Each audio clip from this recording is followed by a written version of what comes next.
Welcome to the Pretty Powerful Podcast, where powerful women are interviewed every week to share real inspiring stories and incredible insight to help women or anyone break the barriers, be a part of innovation, shatter the glass ceiling, and dominate to the top of their sport, industry, or life's mission. Join us as we celebrate exceptional women and step into our power. And now, here's your host, Angela Gennari. Hello, welcome to another episode of the Pretty Powerful Podcast. My name is Angela Gennari, and today I am here with Crystal O'Connor. Welcome, Crystal. Hello, thank you. So, with a degree in education, Crystal worked with small business owners in the television advertising world. Crystal decided to walk out of a corporate job and start her own marketing business online. At the time, she had 3 kids under the age of 6 and was newly divorced. Even though she always broke every sales record at the office, they would conveniently change the commission structure, causing her to have to work harder for less. I know how that goes. So she would never break past 6 figures, yet felt like she was putting her job before her kids. When she noticed videos online were free, and yet she'd watch small business owners struggle to pay thousands of dollars a month for 30-second ads on television, she knew something was about to change, and for the better. She decided to teach small business owners how to market using online strategies and everything else she knew about marketing and advertising. She broke past that 6 figures in a matter of months and never went back. She started Moxie Entrepreneur, a coaching business, and Moxie Media Solutions, a marketing agency.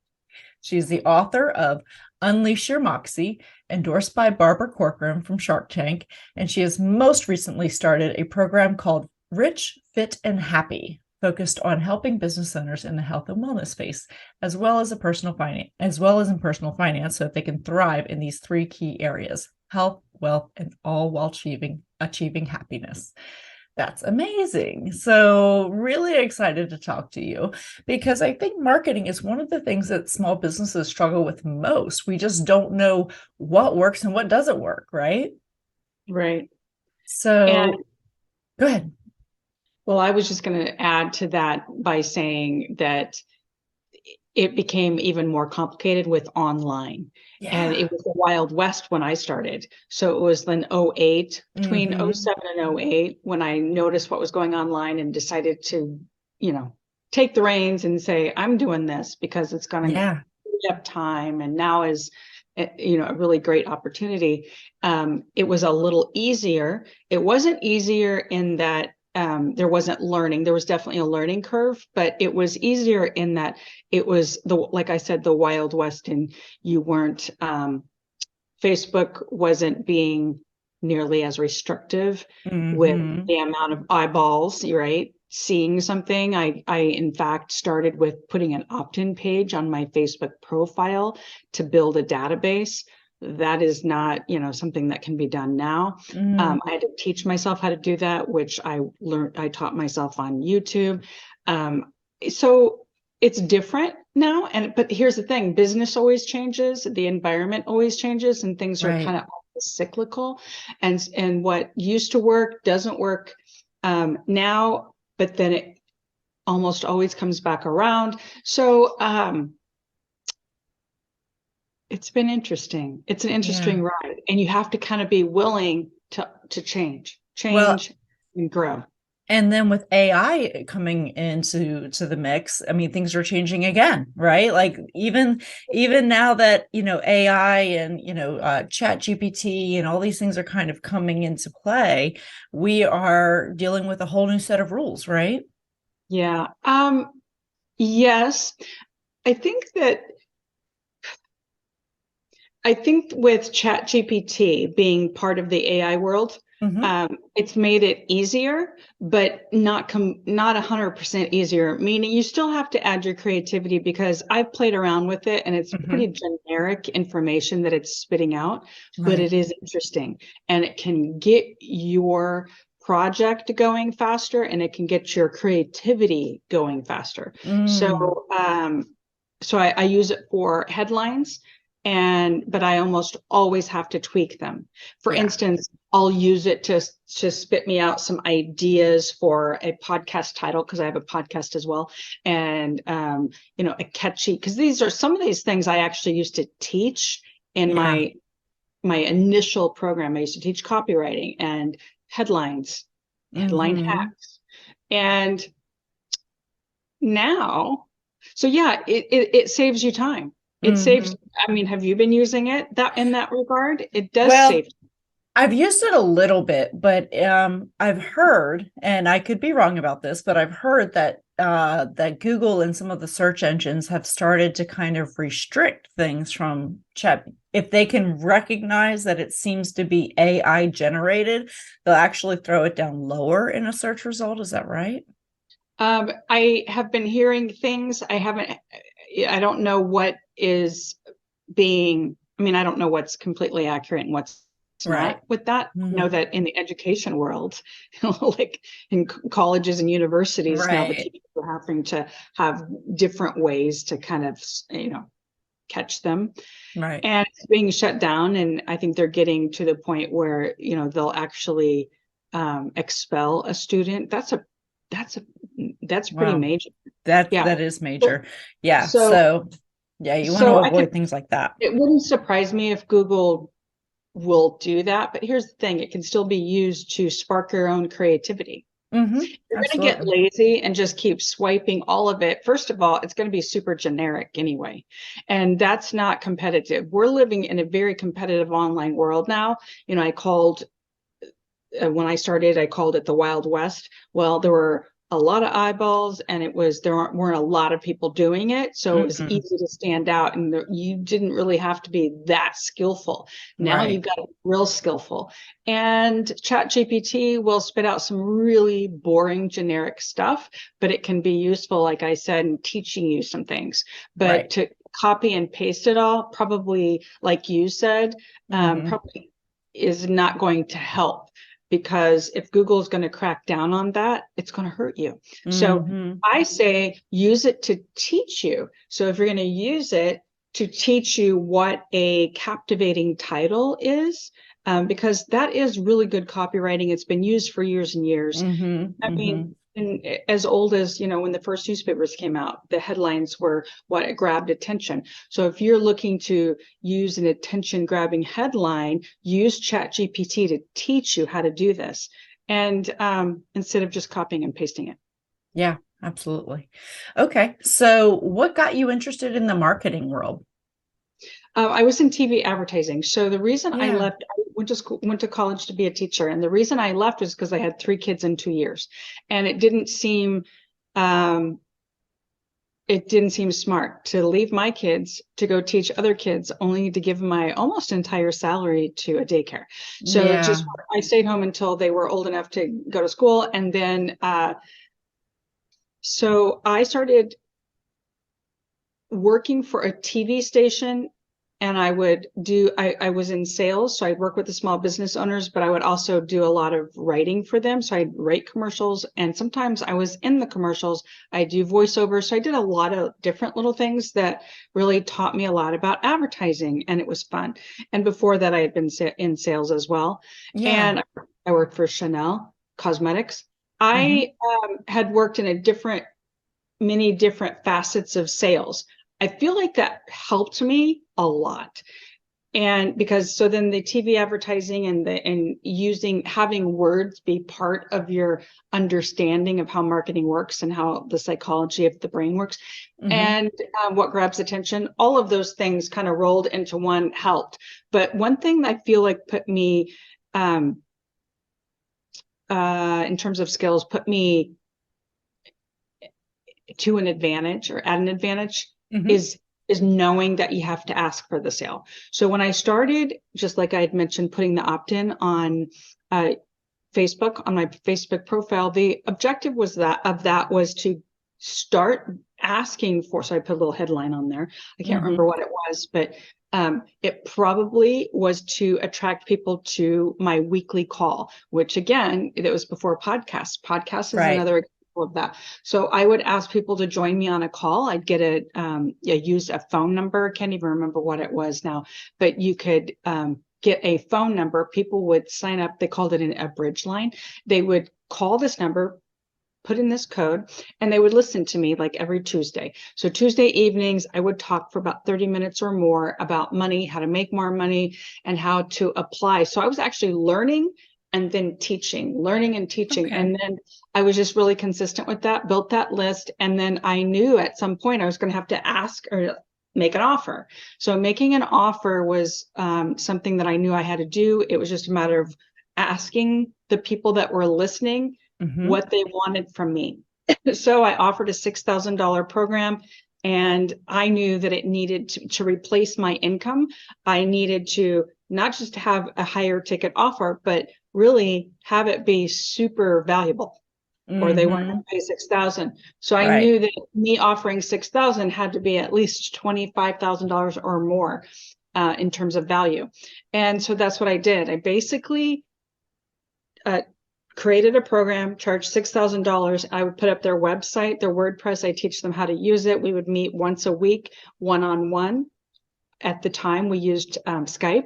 And I don't know why I'm laughing about that. I don't even know if it's still around. Yeah, it is. It is. Yeah. Is it? Okay. So I would use Skype, and I would do some of the writing I would teach them. I would send them recordings. I would have a weekly call, and then I'd meet with them one-on-one. So it was all about these 5 pages. I made it all about these 5 pages on their website, their sales page, their offer, what they were going to charge, and then getting people into or building a list, and then getting people to a strategy session. So I really teach them how to build a list as fast as possible of at least 300 or more. Wow. Yeah. And so I had a strategy also that I would teach. Not everybody would do it because there are a lot of steps, but I basically gave them for the $6,000, and I worked with them for 6 months doing this. I taught them how to write the emails that would go out, the weekly newsletter, how to hire a virtual assistant. Once they got the sales coming in, I would help them get their virtual assistant in order, and how to delegate certain tasks. And basically I would teach them how to get their business going and running. Okay. Interesting. So there's really high value. So that's how I started. Okay. I love it. Well, and I love that you're not just doing it for them, you're teaching them. And so really they can walk away with something besides just a product, right? So just instead of an item that they can say, okay, now I have this, what do I do with it? Like you're actually educating, which is amazing. So you teach people how to do, how to generate these lists. How valuable were the lists? Like what are your suggestions when somebody's trying to build a list of potential clients? So, okay, ask that again. What is your recommendation when somebody's trying to build a list of potential clients and who they want to reach out to? How do you suggest going about building a list like that? Oh, okay. Well, one of the strategies was a telesummit. So it's kind of, I would suggest getting your opt-in page in various areas. At the time, my first one was actually on my Facebook page. I also used leadpages.net. And then I had one at the very top of my header on my WordPress site. I found somebody that I still use her every once in a while for certain projects, but she was fantastic to find. She was a referral. And she put up my second WordPress website. She was phenomenal at it. She was the one that put up sites for all of my other clients. And one of the things that we always did was have them, or had an opt-in at the very header of the site, and then another area as well. But then you could use that and always send people to a page where you're going to capture their leads. So I would suggest that. Now, to build a list fast would be to use other people's lists by getting to know them. So one of the things that I would suggest and have them do is to create a page with a plan, and the page would have on it people that you would like to have on a telesummit, say 30 people, which meant you had to do some Googling, and I would have them choose people that were in their industry, but not a direct competitor. Okay. Yeah. Okay. So like an alignment. Yes. And then I would actually have templates and things like that and help them with the name of the telesummit. And they were going to interview these people in exchange for sharing the list. So everybody that was involved, they were doing it by choice, and they were sharing each other's lists. So the person that was interviewed had to do certain things. So there's criteria. They needed to send an email. When I say share lists, I don't mean, I never had anybody like send a list to somebody else. That it was kind of against a lot of different policies with autoresponder email services. But what I would have, or what they were required to do, is have a list of at least 300 or more. Back then, I think I moved it up to about 500. So if someone had that was in your industry but not a direct competitor, I would have them send an invite, and the requirements were to have at least 300 to 500, and then send 3 emails out over a span of 3 weeks, inviting them to be on this list. So send them to your, basically opting into your list. Anyone from their list that opted in on your opt-in page became part of your new list. So if you take 300 to 500 people times 30, that gives you an idea of a great list that you can walk away with. And so if you had the determination, I did this, and this is how I started with my first list. Okay. And so it took me about 30 days. I sent an invitation out, and almost everybody that I sent the invitation out to said yes. Awesome. That surprised me. Now it would be a little trickier now, but this is a method that works, and that's something that I taught. Okay. There's a little bit more to it than that, but yeah, sure. That's the nuts and bolts of it. So what is a telesummit? Is this just something where everybody gets on at one time to educate? I don't know if telesummit is the word used now, because right? I mean, that would be like a video summit is probably what they're calling it now. I haven't done one for a while, but I've been on other video summits where it involves, a couple of weeks, or maybe even just a week of, you sign up and you listen to all these interviews. One was, for instance, done by a gal that's been in the fitness industry for many, many years. And I noticed that she interviewed a lot, probably 30 to 50 experts in the area of midlife. Wow. Okay. Yeah. And so good example, this was a good example, but a good example of some of the people on her list were people, so she's a fitness professional. And so if you think about it, she's obviously, what she teaches is women in their 30s, 40s, 50s. They're reaching midlife. And she interviewed people that have remedies or worked in some specialty. They weren't necessarily fitness experts like she was, but they still, like, there was a chiropractor, there was a hormone specialist, there was a sex coach. Wow. Just like to see what I mean when I say they're in that same industry, but not actual direct competitors. So they make really good joint venture partners. So this is a strategy that I would suggest anybody use to get started. It's a really smart way. It can get you started faster. And in those 30 people that you're interacting with, you'll walk away with a couple, maybe even more than a couple of people that you can do joint ventures with moving forward in the future. Absolutely. So I love that idea. And when you're looking at complementary services, there's so many. Like we have a very specific niche in my world. So I own a security company, but we do very particular type of security. So we actually align with people who probably other people think that we're competitors, but because we stay in our lane and we know what we do well, I'm happy to refer to them. They're happy to refer to me. Yeah. And, it helps all of us because we know the client's getting the best service from the company that aligns best with what they need. Yeah. And there's nothing better than a referral. When I say that, I mean, it's someone that you trust, you've gotten to know, and they tend to buy a lot faster because of that. I think it's a psychology thing. So I'm going to buy something almost immediately. If I need something, I ask my friend, she's used it, it's a done deal.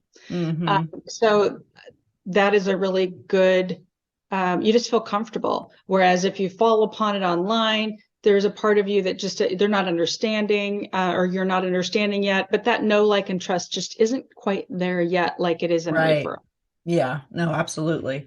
So you went from being working in the corporate world to being an entrepreneur. So tell me what that leap was like and what skills you've acquired as an entrepreneur that you didn't have as an employee that have helped you. The skills that so I brought skills over, and like I said, I feel like that sales, asking for the sale, I knew that it was something that I needed to do every day. Whereas when I would work with people that had not been in sales, it was something that they had to get comfortable with, and I had to really coax them into it. Like, you've got to have a way that you're asking for the sale or offering something every day, and it doesn't have to be hard sale. It doesn't have to be that. And so that is where the whole marketing and education-based marketing would come from. And then I've lost my train of thought with regard to what you asked. I think what you asked was, how was the transition? Yeah. How was the transition? It wasn't as bumpy as it could have been if I had just cold turkey stopped and didn't know sales. Right. Okay. I wouldn't recommend somebody do that and not have a way. So I always suggest to people, do you have a list of qualified leads or warm leads? If you don't, have 6 months of your 6 months living expenses set aside. Yeah.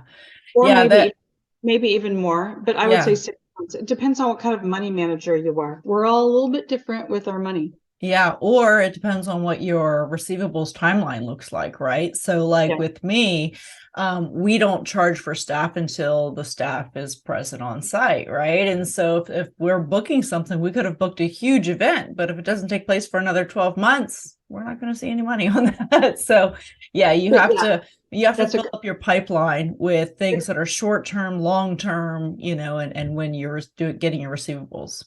Yeah. So one of the things, a good example, when I started with my $6,000, offering a payment plan was something that almost everybody wanted, but the first payment that I would ask would be more than just $1,000. Remember, I said it's $6,000 and then it was 6 months. I would ask for 2 months up front. And that really helped. I knew that we were going to get enough done, but I also wanted to look out for myself and make sure that I was not putting a lot of effort in and being left without.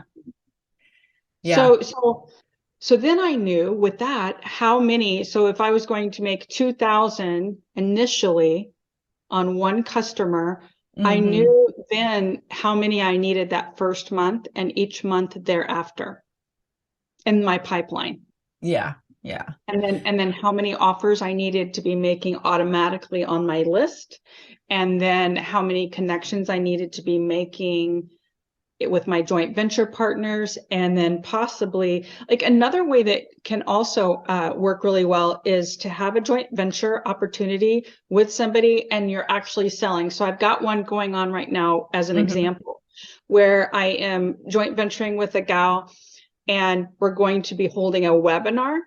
And webinar, so we're going to split the profits and teach a 6, maybe even 8-week class to health coaches, for instance. Oh, that's a great idea. I like that.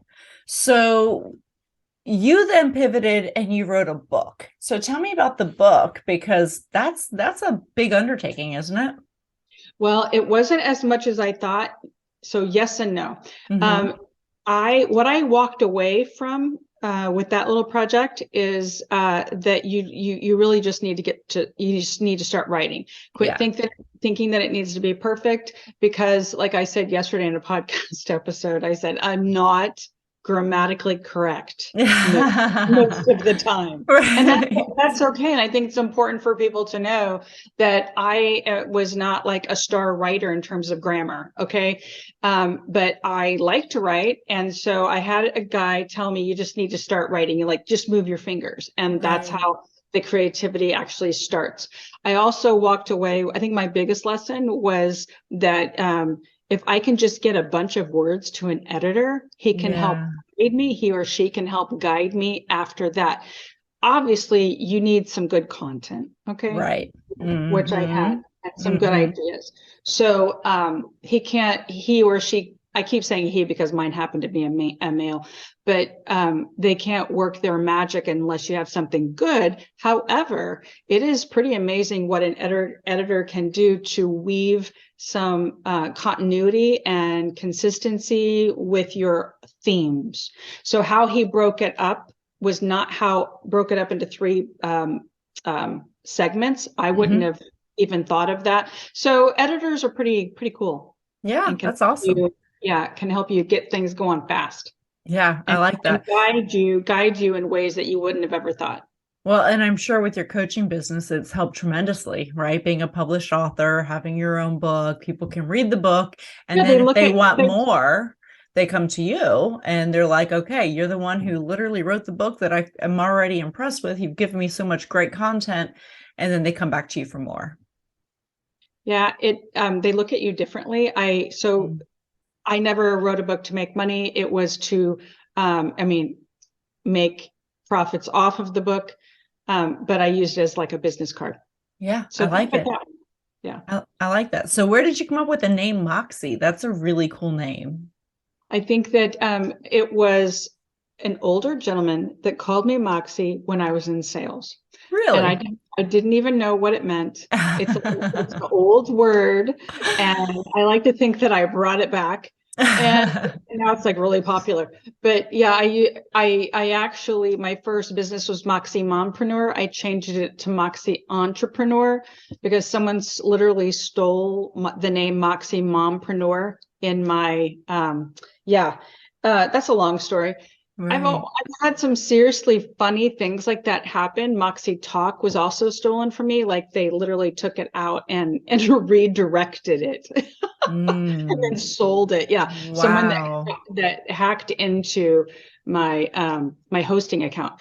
And it's fine. It's not, here's the thing. Here's what I want to tell people. Don't get hung up on the name. It's not that big of a deal. I think when I see somebody getting hung up on a domain name or a name, I know that they're just starting out, and it's really the quality of your work and the value and the service that you provide is what sticks and what people remember. Yes, branding is important, but it'll only take you so far. So when I had somebody say, "Oh, you want it back? I'm gonna, you need to give me this." I was like, "Oh, okay." Then I changed it to Moxie Entrepreneur. I was like, "Bye, good luck with Moxie Mompreneur." And at that moment, it was kind of like I was being stubborn, but at the same time, it's like, I didn't think Mompreneur was actually, it sounded very serious anyway. Like I liked the alliteration of it. It was kind of cute. Right.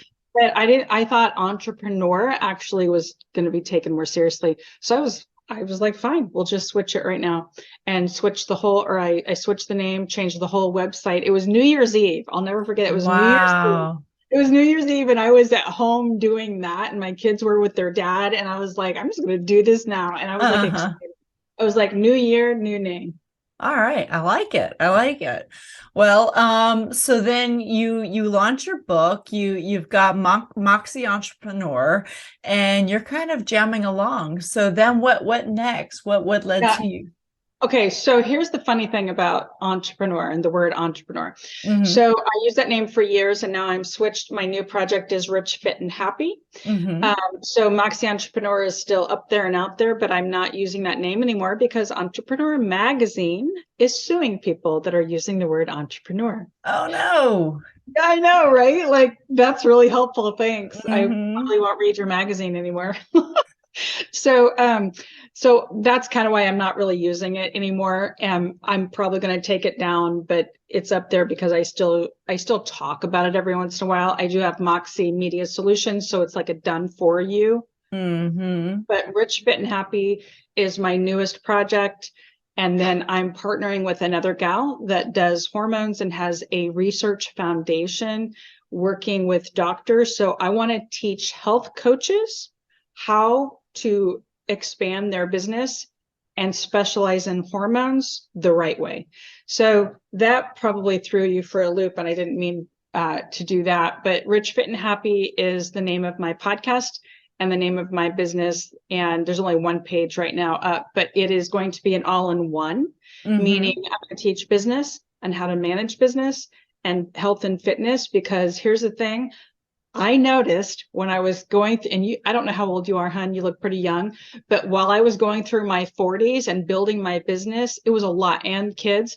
And I thought it was just stress, but it wasn't. It was that I was going through perimenopause and I didn't understand. And I think it's being talked about more and more.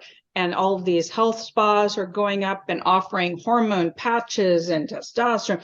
Yeah. Here's the thing, I feel like it's a little out of control. So I've been working with a gal that knows hormones so well that she's really expanded my knowledge, and I'm talking about it more because it's one of the pillars. Health, you've got to make sure you're watching your health, taking care of yourself if you are going to have the energy, which is Moxie, have the energy to build your business and look great and feel great. If you don't look great and feel great, you're not going to have the confidence and put yourself out there. And by the way, did you know that one of the best ways to boost your confidence is to check on your estrogen levels? One of the things that I do know and have learned is that estrogen is talked about like it's a bad thing, but it is not. Right. So most of us are walking around with low estrogen, thinking we're estrogen dominant, or thinking, there's so many experts. Well, they're calling themselves experts, and they're throwing around a lot of information. And even though it's great to be aware, being confused is also not a state to be in.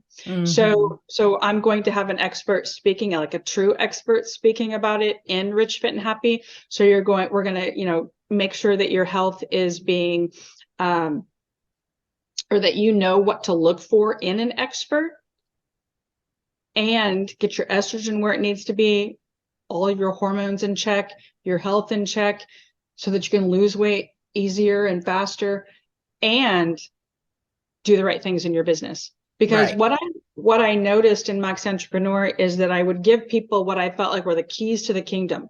Like, do these things, and you could make 6 figures real quick, and then you can double it the next year. And they wouldn't do it, and I didn't understand why. And some of it is confidence, right? And skilling up.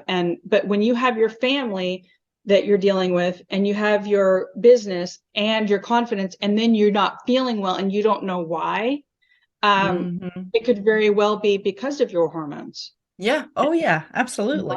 Not having them in check. So I wanted like those 3 pillars: how to make more money and manage it, and then the fitness part, and then the happy part is the mindset. Yeah. Which also, estrogen also makes you happy. Did you know that? That's not talked about enough.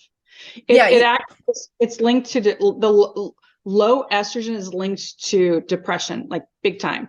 And you feel that if we walk around feeling depressed and we go to a doctor, what do they tell you? Oh, here's an antidepressant. It doesn't address the main issue. Yeah, no, I agree. And I'm in my 40s, and I've noticed a definite change in, just my energy levels, and, it's the weight gain. It's everything. It's, my mood at the end of the day is different. Yes. And so, I agree. Hormones, as they're changing. And I think this has to do with kids too. When kids start going through hormonal changes as teenagers, it changes who they are and how they interact with the world. And so why wouldn't it change the opposite? Yes. Yeah. Yes. I was, for instance, good example is heart palpitations. And you tell that to a doctor and they act like you have a heart problem. No, it's either magnesium or also low estrogen or too much estrogen. It's like getting that all in check, but it doesn't necessarily mean that you got a heart problem. And that is something that is kind of ridiculous, ridiculous in that, like, we don't need more stress of worrying about something that is kind of an easy fix. If we just have the right doctor or the right expert that knew how to handle it. And it's pretty sad that in this country, we don't have enough of those that know how to handle it. And writing scripts just like Band-Aids covering up a bullet wound. That's what I feel like that they're doing, is sad. There are doctors that know about it. They're just few and far in between. Yeah. I'm pretty, And so yeah, I'm pretty I want to anti-medication when it comes to things like, patching a problem. I don't want to treat a symptom. I want to treat the cause, right? Like, get me yeah. to the root of the problem and let's talk about that. I don't really want your Band-Aid solutions to And you know something. what? The saddest thing of all, and I am a conscious capitalist, okay, Yeah, me saying too. this, but yeah, if you're an entrepreneur, you probably are, absolutely. And there's a lot of power in that. But it seems to be that there's a lot of managing of symptoms, too much money being made of managing symptoms, okay, instead of just fixing the problem. And it seems to be, with my research and looking into this more and more, that there's like a lot of proof Mm-hmm.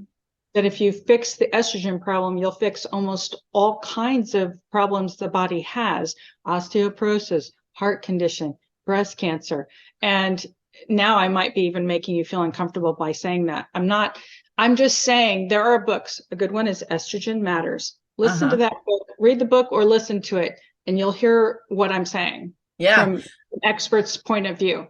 Well, and I am fascinated by that because it's so much relevance, and with the stress levels that we're dealing with, as in our 40s, with kids who are teenagers now and they're getting a little bit older, and you're worrying about college and you're worried about school, but you're also running a business, and you can't even sleep, and you're being told, oh, too much stress. Well, what does that mean?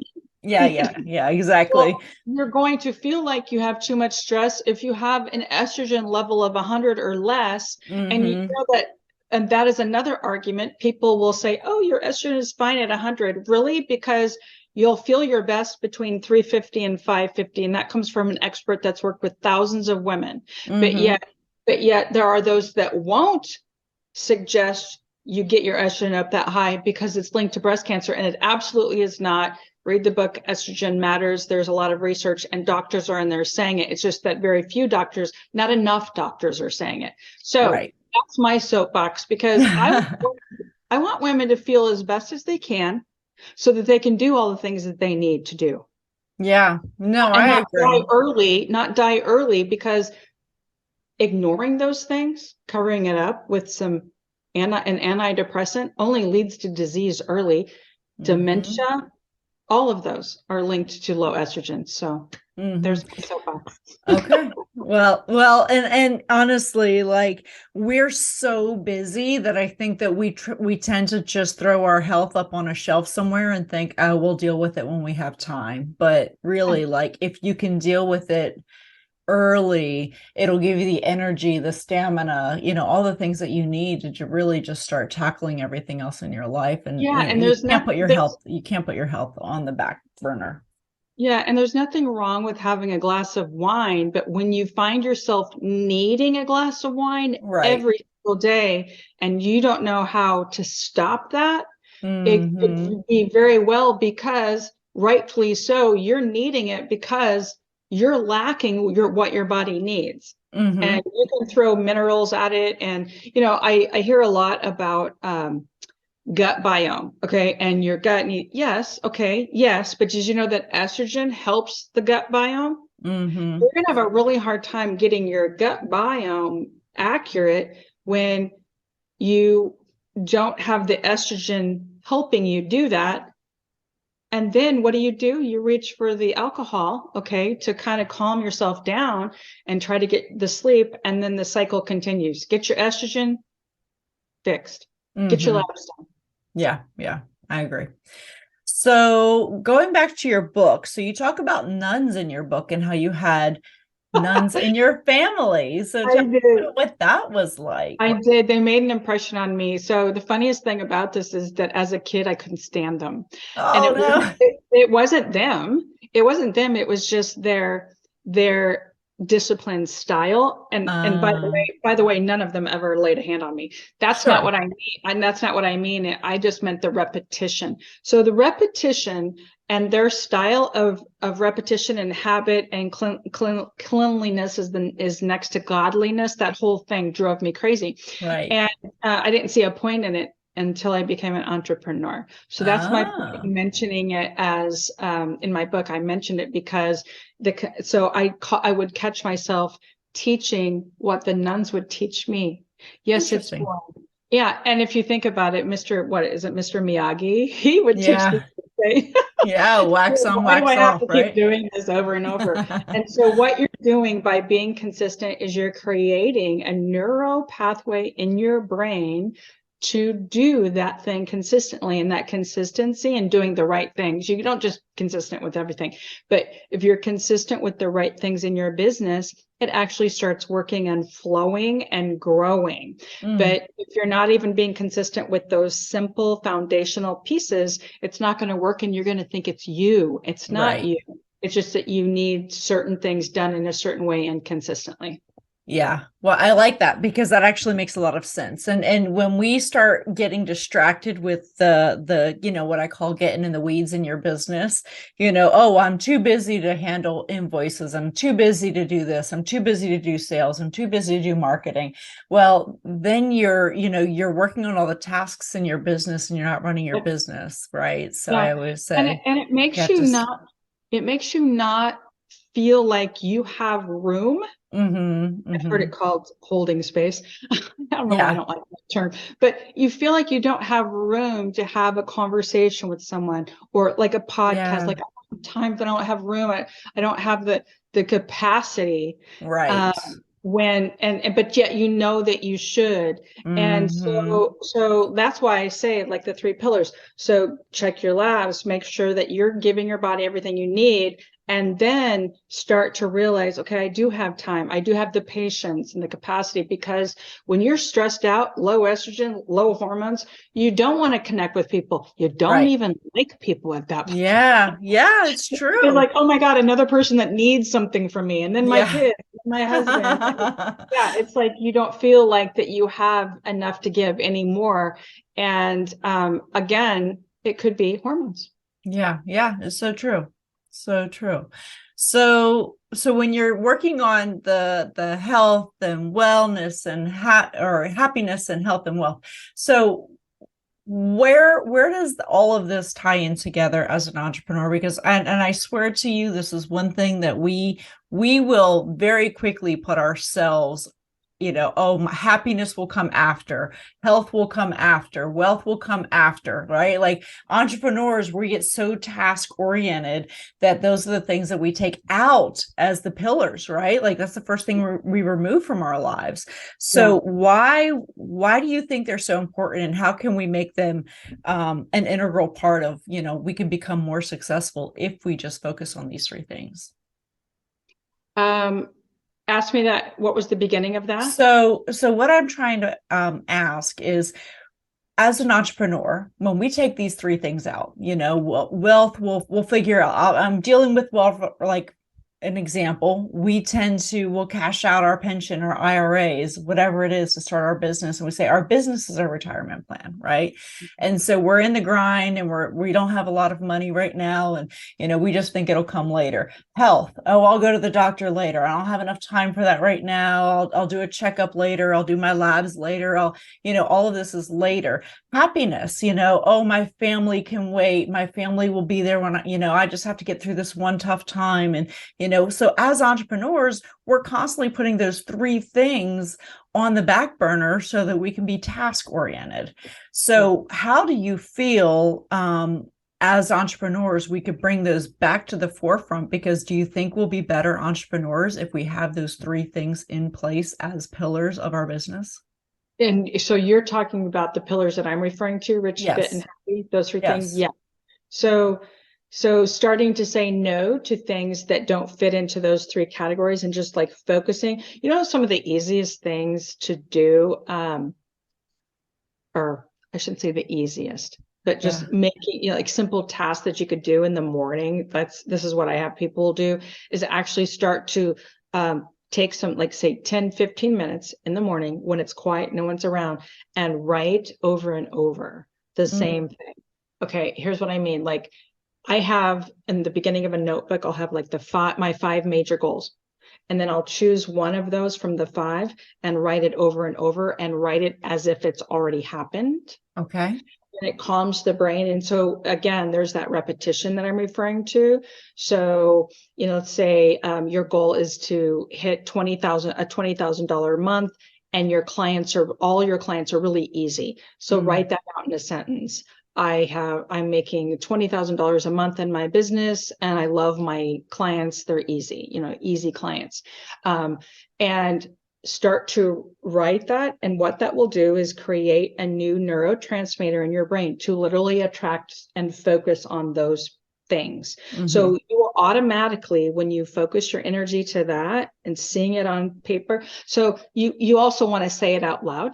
You're going to write it, you're going to say it out loud, and you're going to imagine it. Like if you're like me, where you need to set a timer and close your eyes and, to like force yourself to pay attention to that, I want you to like see it happening in your mind like a movie.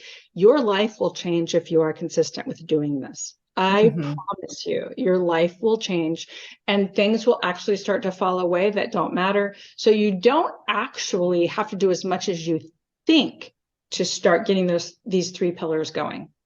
Right. Start your day off with what I just said and watch what happens. People will start coming into your life that you would have never dreamt would have happened. Opportunities will start coming. Things will fall away. Nuisances will fall away. The clients that you really couldn't stand, they just go away. It really will happen like that. It takes about 30 days to really start seeing it. Some people start seeing it that week. Right. So you're talking about like a law of attraction kind of a thing. And that's a word for it, but yeah. Right. Yeah. So, and the intentionality behind it. And I actually do something similar. I have a meditation that I do every single morning before I get out of bed. And it's the same thing. It's affirmations. It's, visualizing yourself in a successful state, imagining your day going exactly the way you want it to go. And it really does center you in the morning. I have found that it has made a tremendous difference in my life. Just in, if I get up and the alarm is going off and I'm rushing off, I've got to get out, got to get in the shower, got to go make coffee, and I'm rush, versus set my alarm 15 minutes earlier, listen to a meditation when I get up. And now my brain is centered on how successful the day is going to be and not how rushed my morning is. Yes. And it relaxing. Like I just tell Alexa to put on some jazz music, and she'll probably do that. She heard me say. It's just like create and surround yourself with easy things to just add these things to your life so that they're just like easily part of your day. Like Alexa, record your affirmations. And then I don't know how you would put that into Alexa, but I'm sure there's a way. Yeah. It doesn't even take that much technical savvy. I'm not the most technically savvy. I think people think that I am because I run a business online, but I'm really not. I still don't know how to use my remote control half the time. But it just takes a few times, right, to figure it out. And you're like, you just add these little things into your life to make your life easier, and the flow starts to happen. But that whole repetition and that habit around that is the Yeah, I agree with that. Yeah, having repetition is good, and also having routines. Like I do, I work out in the morning before I get my day started as well, and I think that also has an impact on how my day goes. It's I swear it's like 80% of your sanity, isn't it? Working out, it really is. Yeah. I said it, and I do a class in the morning, and just because I'm big on accountability, and once I sign up for something, I'm doing it. So if I sign up for a class, then I know I'll be there. I know that my body and my mind are both in, they're in motion. I always say body in motion stays in motion. Right. And so if I get my body and my mind moving in the morning, then my day is going to go a lot better. Yeah. And that having that hit, meaning that really high heart rate, and then lowering it high and low, they say, that's again, like an easy way to get it done in a short period of time. 15 minutes of that instead of an hour-long class sometimes is the answer. Right. Yeah. But because of the hit being just as, if not more powerful than a long body pump class, which by the way, I love body pump, but still. Yeah. No, I know exactly what you mean. All right. So tell me, what obstacles do you think you've have been most prominent, and things that you've had to overcome in starting your own business and launching a book? Like, where do you feel like the obstacles that you overcame were the greatest? Probably managing doing that, being a mom of three little ones. I think that was like all of it was kind of like an obstacle, but I will say this, I never missed anything that I wanted to miss. So it gave me that flexibility. Whereas when I was working for somebody else, I was always stressed out to get to the daycare, stressed out, like the after school program is what I meant, and picking them up, and so stressed out about it. Whereas when I was in my own business, I was never stressed out about it. And I always looked forward to picking them up from school. And it was like my favorite part of the day, and being able to drop them off without me being stressed out. So that was another thing that I never missed, and promoted or encouraged me to keep at being an entrepreneur until I hit my goals. But the obstacles being an entrepreneur was probably consistent income. That is a hard thing for people, and it is really scary. So like I said, if you can write down, I'm a successful entrepreneur, I'm making this much, and really focus, you'll be surprised at the many different opportunities to save 6 months. And give yourself that little nest egg first, if you don't have 6 months. Yeah, I love that. So, what advice would you give to your 18-year-old self? So I share this little story in my book that I lived in my car when I was 18. Wow. It was sadly a Datsun 210. They don't make them anymore. I don't know why. I don't think Datsuns are around, but they were really ugly little cars. And I think what I would say to her is, you're actually going to make it. And this is actually a blessing in disguise, because this right here is going to make you resilient as hell. That's what I would say to her. Yeah, I know we all feel like when we're younger, something happens in our lives and we're like, how will we ever rebuild? How will we ever get to where we wanted to go? Right. And so, we think everything is an ending, but really it's teaching us grit and tenacity and resiliency. And there's so many lessons in all those tough times we go through. I love that. All right. So living in your car as a teenager, do you think that helped you to become a better business owner? Because you had that lesson of like, I've already been here, right? And so like failing becomes less scary, isn't it? Yeah. I think it was the lowest point in my life. Sure. So there was only one other way, and that was up. So there's that. But I always had that experience to look back on and tell myself, hey, if I've been there, then I can do this. And that's nothing compared to this. And, or that this is nothing compared to that is what I meant to say. But I remember just certain things that I had to do. So I was forced to do. So sometimes when you're in a situation like that, like you'll think outside of the box. And so my Datsun was the box.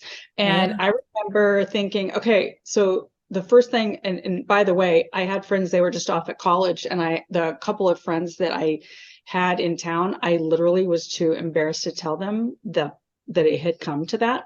And so that's one of the reasons why I was sleeping in my car. And I remember thinking, I've got to get myself out of this, and which meant at the time, I've got to get a higher paying job. And I remember seeing a sign in front of, it was like a Merle Norman store, and they were hiring a manager. And I don't know what in the hell possessed me to think that they would hire as a manager, but they did. And it was because I went to a friend's house, and it was not the age of the cell phone. So you had to knock on the door, and I'm just like, hey, I need to borrow that dress that I saw you wearing on such and such day. And I have this job interview. And she's like, sure. I worked the job interview and I didn't have a phone, remember? Yeah. So I actually used a payphone phone number and would hang out near this park bench. Sometimes I'd just, I just sit in my car waiting or reading my book, because I was actually going to school at the time. I was actually in college at the time, and I was failing miserably because I remember there was a philosophy class when I got the phone. I was reading philosophy thinking, this is interesting. Like, I think I might like philosophy. And I answered the phone and got the job. Wow. And yeah, and I took the job, but I took the job over the phone. I was like, yes. And but I still didn't know how I was going to get an apartment. But I remember thinking, and so my boyfriend, I did have a boyfriend, but he was off at college. And I remember calling him and telling him my situation and that's when I moved to Des Moines. So I never actually took the job at Merle Norman. Oh. But it was almost like me moving forward anyway, and me just taking charge was like a snowball effect. And I moved to Des Moines. He had graduated, moved with him to Des Moines, and that's where I lived the rest of, up until I moved here a year ago. That's where I lived. And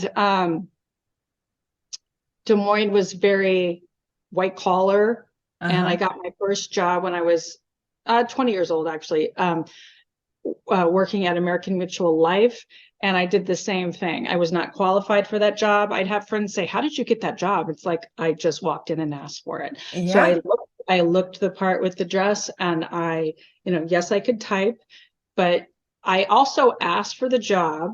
I've told my daughters this several times. If you want something, ask for it. Yeah. That's just the bottom line.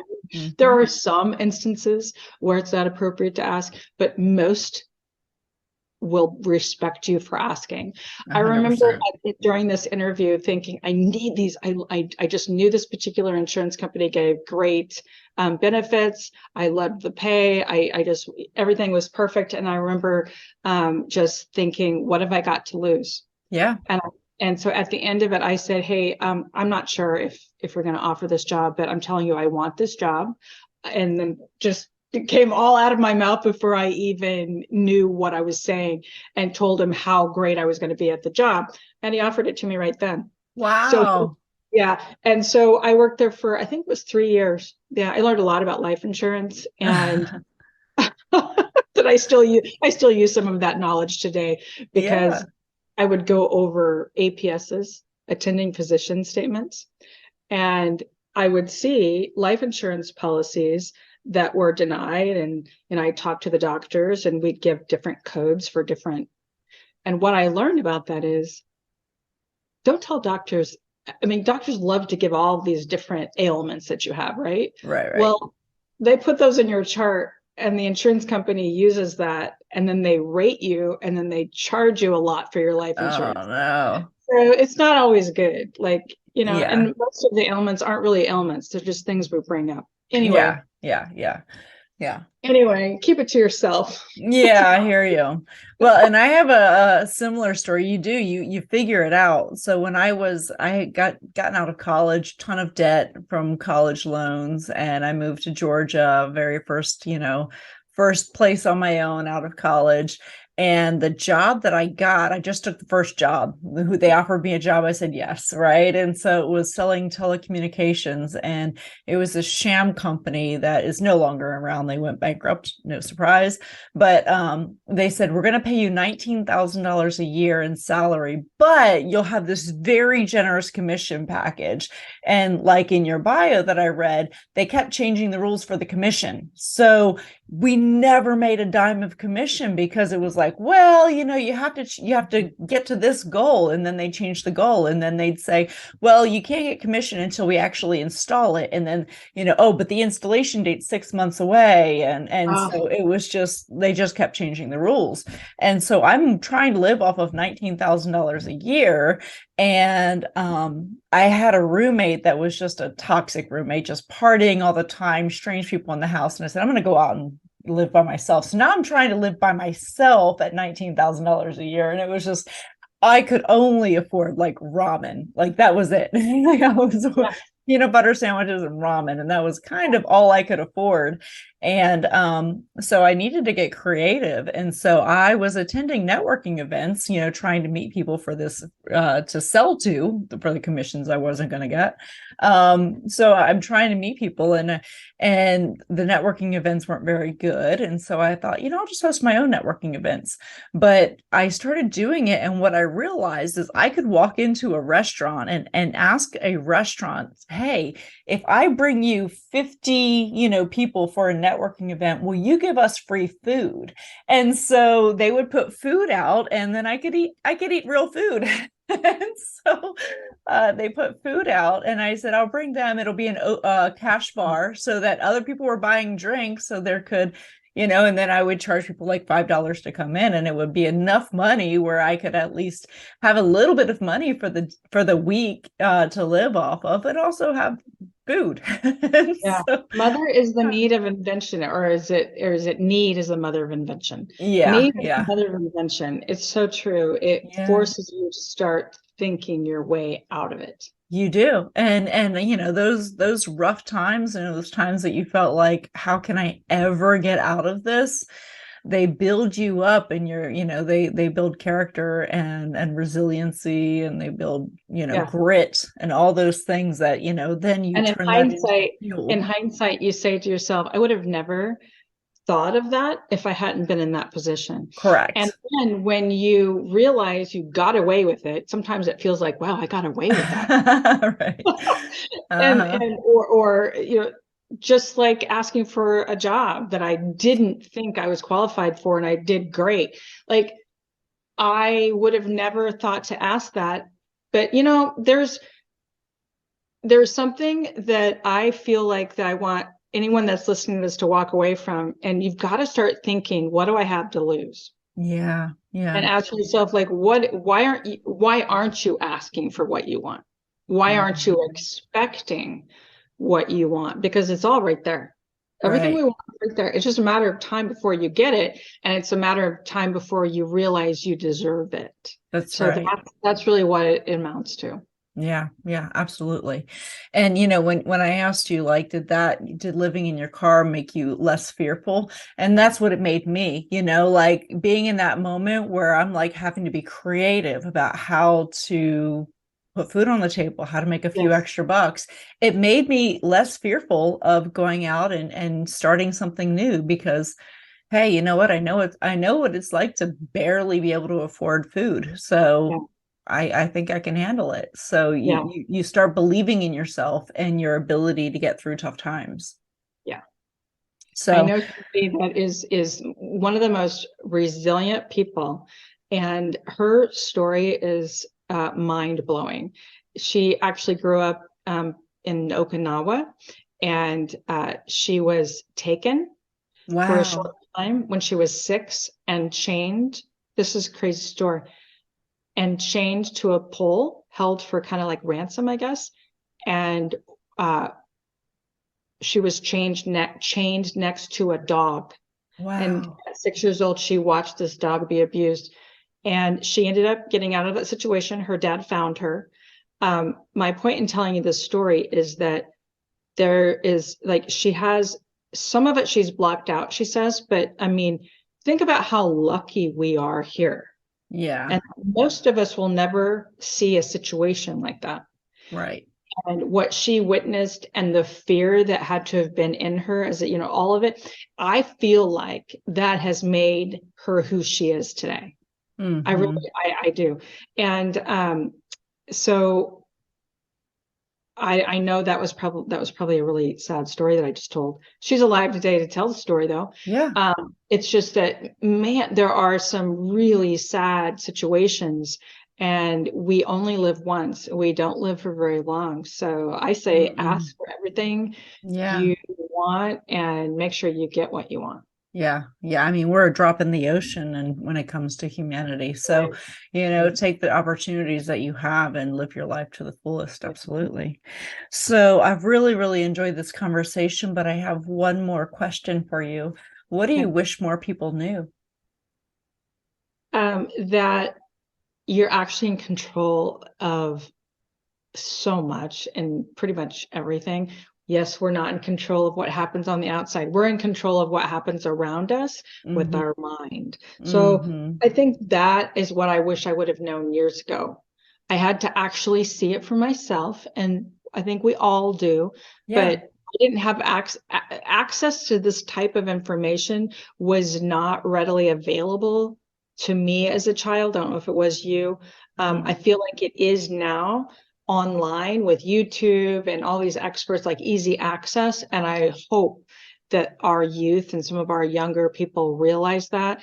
And I'm actually talking, I was definitely introduced to God in prayer. Okay. And that's part of it, but I wasn't taught that how to pray. Yeah.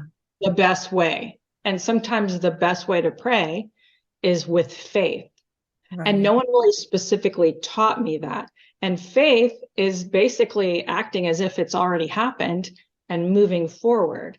So that is what I want to leave, I think. I love that. That's amazing. Yeah. Yes, absolutely. I love that. It's a great way to end. So thank you so much. You have been such a pleasure to talk to. I've really, really enjoyed it. So you can find Crystal O'Connor on the prettypowerfulpodcast.com. And then how else can they find you, Crystal? At richfitandhappy.com. Now, I don't know when this is going to post, but when you go there right now, there's just a static page, but if you go there in a week or in a day, maybe 2 days, my assistant's going to have the other pages up. So there will be an opt-in, and you'll get a weekly e-zine with a video. Perfect. Awesome. All right. Well, thank you so much, Crystal. It's been a pleasure, and everyone have an amazing day. Thank you for joining our guests on the Pretty Powerful Podcast. And we hope you've gained new insight and learned from exceptional women. Remember to subscribe or check out this and all episodes on prettypowerfulpodcast.com. Visit us next time, and until then, step into your own power.